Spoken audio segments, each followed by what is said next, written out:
بتا دیں کہ حجاب تنازع کے بعد مسلم تنظیموں اور اداروں نے اس بات کی سخت ضرورت محسوس کی تھی کہ طلباء و طالبات کے لیے ایک ایسا نظام تیار کیا جانا چاہیے جس سے کہ وہ اپنی دینی شناخت کے ساتھ تعلیم حاصل کر سکیں، اور اس کے لیے کوششیں بھی کی جا رہی ہیں اور کالجوں کے قیام کے لیے بھی مسلسل کوششیں کی جا رہی ہیں۔ ہندوستان میں بی جے پی حکمراں ریاستوں میں بلڈوزر کلچر کو فروغ دیا جا رہا ہے، جس سے خاص کر اقلیتوں میں خوف و ہراس کا ماحول پیدا کیا جا رہا ہے۔ مدھیہ پردیش میں مبینہ طور پر چائنیز مانجھا فروخت کرتے ہوئے پکڑے جانے کے بعد 2 تاجروں کے گھر مسمار کر دیے گئے ہیں۔ جن تاجروں کے گھر تباہ ہوئے ہیں ان کی شناخت محمد اقبال اور ہتیش بھوجانی کے طور پر کی گئی ہے۔ حالانکہ ایسا کوئی قانون نہیں ہے کہ چائنیز مانجھا فروخت کرنے پر کسی کو اس کے گھر سے محروم کر دیا جائے، اس کے گھر پر بلڈوزر چلا دیا جائے اور اس کے چھت اس سے چھین لی جائے۔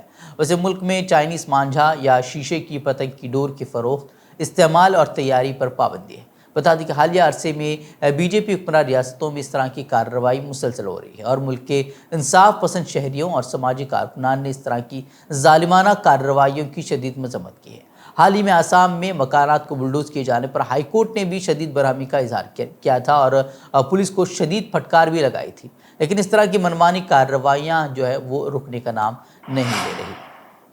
سپریم کورٹ میں آج 2 بڑے معاملات کی سماعت ہوگی۔ یہ 2 مسائل جبری یعنی زبردستی تبدیل مذہب اور عبادت گاہوں سے متعلق ہیں۔ زبردستی تبدیل مذہب کے خلاف قانون بنانے کا مطالبہ کرتے ہوئے سپریم کورٹ میں درخواستیں دائر کی گئی ہیں، جبکہ عبادت گاہ کے قانون کو چیلنج کیا گیا ہے۔ دونوں مقدمات کی سماعت گزشتہ سال کے آخر میں ہوئی تھی اور عبادت گاہ ایکٹ کے معاملے پر سپریم کورٹ میں 14 نومبر 2022 کو سماعت ہوئی تھی، جبکہ جبری تبدیلی کے معاملے پر آخری سماعت 5 دسمبر کو ہوئی تھی۔ اور پلیس آف ورشپ ایکٹ سے متعلق پچھلی سماعت میں مرکزی حکومت کی طرف سے پیش ہونے والے سالیسیٹر جنرل تشار مہتا نے سپریم کورٹ سے مزید وقت کا مطالبہ کیا تھا۔ وہیں جبری تبدیلی مذہب کے خلاف قانون بنانے کا مطالبہ کرنے والے عرضیوں سے متعلق 5 دسمبر کو ہونے والی سماعت میں سپریم کورٹ نے اسے ایک سنگین مسئلہ قرار دیا تھا۔ مالیگاؤں دھماکے کے ملزم اور رکن پارلیمنٹ پرگیا سنگھ ٹھاکر کی متواتر زہر افشانیوں کا حوالہ دیتے ہوئے ملک کے 100 سے زیادہ سابق ممتاز نوکرشاہوں نے لوک سبھا اسپیکر اوم برلا کو خط لکھ کر کارروائی کی مانگ کی ہے۔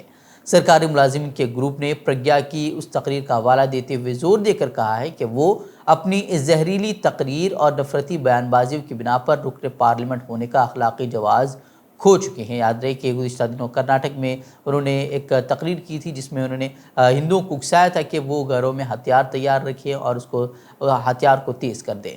وہیں انہوں نے سابق نوکرشاہوں نے اسپیکر کو مشورہ دیا ہے کہ وہ ان کا معاملہ لوک سبھا کی کمیٹی برائے اخلاقیات کے حوالے کر دیں۔ کانسٹیٹیوشنل کنڈکٹ گروپ کے بینر تلے جاری ایک بیان میں کہا گیا ہے کہ ٹھاکر اپنے تبصروں سے مسلمانوں کو نشانہ بنا رہی ہیں۔ انہوں نے لکھا ہے کہ وہ یہ بھی ممکن ہے کہ وہ عیسائیوں اور دیگر غیر ہندو برادریوں کے خلاف بھی انتباہ بھیج رہی ہوں۔ انہوں نے مزید کہا کہ وہ واضح طور پر غیر ہندو برادریوں کے خلاف نفرت کو ہوا دے رہی ہیں اور ان کے خلاف تشدد کی وکالت بھی کر رہی ہیں۔ خیر سابق نوکرشاہوں کی طرف سے اس طرح کے خطوط جو ہے وہ ماضی میں بھی کئی مرتبہ لکھے جا چکے ہیں، لیکن کوئی بھی کارروائی ہوتے ہوئے اب تک تو دکھائی نہیں دی ہے۔ وہیں دہلی میں زبردست ٹھنڈ ہے، جس کی وجہ سے ڈائریکٹریٹ آف ایجوکیشن حکومت دہلی کی طرف سے پرائیویٹ اسکولوں کے لیے ایک ایڈوائزری اب جاری کر دی گئی ہے۔ ایڈوائزری میں موسم سرما کے پیش نظر اسکولوں کو 15 جنوری تک بند رکھنے کو کہا گیا ہے۔ دہلی کے زیادہ تر نجی اسکولوں میں موسم سرما کی تعطیلات 8 جنوری تک تھیں اور اسکول آج سے کھلنے والے تھے، لیکن دوسری طرف دہلی کے سرکاری اسکولوں میں 1 سے 15 جنوری تک موسم سرما کی تعطیلات کا اعلان کیا گیا تھا، لیکن اب نجی اسکولوں کے لیے بھی ایڈوائزری جاری کرتے ہوئے اسکولوں کو 15 جنوری تک بند رکھنے کو کہا گیا ہے۔ عام بات یہ ہے کہ ہندوستانی محکمہ موسمیات کے مطابق دہلی کے صفدرجنگ میں اتوار کو کم سے کم درجہ حرارت 1.9 ڈگری سیلسیس ریکارڈ کیا گیا ہے۔ بی جے پی اور سماجوادی پارٹی کے درمیان نومبر سے چل رہی ٹویٹر جنگ میں نیا موڑ آ گیا ہے اور اب قابل اعتراض ٹویٹ کے الزام میں ایس پی کے سوشل میڈیا انچارج کو گرفتار کر لیا گیا ہے۔ پولیس ذرائع نے بتایا کہ ایس پی میڈیا سیل کے ٹویٹر سے قابل اعتراض اور نازیبا تبصرہ کیے جانے کی شکایت بی جے پی یووا مورچہ کے ایک ذمہ دار نے گزشتہ دنوں کی تھی اور اس کے بعد ایس پی سربراہ کو ایس پی کے سوشل میڈیا انچارج کو گرفتار کر لیا گیا ہے۔ بتایا جا رہا ہے کہ Manish Agarwal S P I T cell کے سربراہ کا کردار ادا کر رہے ہیں۔ الزام ہے کہ اس دوران پارٹی کے آفیشیل ٹویٹر اکاؤنٹ سے بی جے پی لیڈروں کے تئیں قابل اعتراض زبان کا استعمال کیا گیا ہے اور اس گرفتاری کے بعد سماجوادی رہنما مشتعل ہو گئے ہیں اور انہوں نے پولیس ہیڈ کوارٹر پہنچ کر یوگی حکومت کے خلاف نعرے بازی بھی شروع کر دیا۔ حالانکہ پولیس نے گرفتاری کا دفاع کیا اور اسے قانون کے مطابق قرار دیا، مگر سماجوادی پارٹی کے زبردست احتجاج کے بعد پولیس کو بی جے پی کے سوشل میڈیا کارکن کے خلاف بھی کیس درج کرنا پڑا۔ وہیں ایس پی سربراہ اکھلیش یادو نے اس موقع پر پولیس پر بی جے پی کے ایجنٹ کے طور پر کام کرنے کا الزام بھی عائد کیا ہے۔ تو ناظرین اب بڑھتے ہیں عالمی خبروں کی طرف۔ برازیل کے پارلیمنٹ، سپریم کورٹ اور صدارتی محل پر لوگوں نے دھاوا بول کر توڑ پھوڑ مچا دی ہے۔ سابق صدر بولسونارو کے حامیوں نے پارلیمنٹ، سپریم کورٹ اور صدارتی محل پر دھاوا بولا۔ سابق صدر بولسونارو کے حامیوں نے عمارتوں میں توڑ پھوڑ کی، شیشے اور فرنیچر کو توڑتے ہوئے چھتوں پر چڑھ گئے۔ سیکیورٹی فورسز نے مظاہرین کو منتشر کرنے کے لیے شیلنگ کی اور مظاہرین پر کریک ڈاؤن بھی کیا گیا۔ جھڑپوں کی وجہ سے ایوان صدر سمیت متعدد سرکاری مقامات میدان جنگ بنے ہوئے ہیں اور سیکیورٹی فورسز نے 400 مظاہرین کو گرفتار بھی کیا ہے۔ وہیں سابق صدر کے حامیوں نے موجودہ نئی حکومت کو تسلیم کرنے سے انکار کر دیا ہے اور وہ صدر ڈسلوا کے استعفے کا مطالبہ کر رہے ہیں۔ مظاہرین کا کہنا تھا کہ بولسونارو کو انتخابات میں دھاندلی کے ذریعے ہٹایا گیا ہے۔ وہیں دوسری طرف سیکریٹری جنرل اقوام متحدہ نے برازیل میں کانگریس کی عمارت پر حملے کی سخت الفاظ میں مذمت کرتے ہوئے کہا ہے کہ جمہوری اداروں پر حملے ناقابل قبول ہیں۔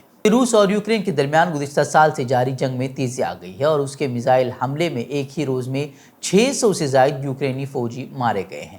روسی وزارت دفاع کی جانب سے جاری بیان میں کہا گیا ہے کہ اتوار کو ہونے والی بمباری روسی فوج کی جانب سے یوکرین کے لیے ایک جوابی کارروائی تھی، جو کہ کیو کی طرف سے نئے سال کی رات کو ڈونیسک عوامی جمہوریہ کے شہر ماکیوکا میں روسی فوجوں کے رہنے والے عارضی رہائشی علاقے پر مجرمانہ حملے کے جواب میں کی گئی تھی۔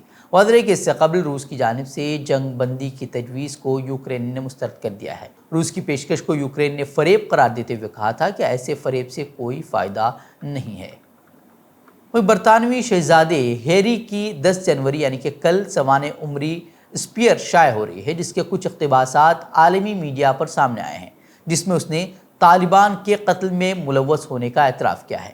اسی پر رد عمل کا اظہار کرتے ہوئے طالبان کے وزیر داخلہ سراج الدین حقانی کے بھائی انس حقانی نے ٹویٹر پر لکھا ہے کہ شہزادہ ہیری نے جن لوگوں کو مارا وہ شطرنج کے مہرے نہیں ہیں، بلکہ وہ انسان تھے اور ان کے خاندان ہیں جو آج بھی اپنے پیاروں کی واپسی کے منتظر ہیں۔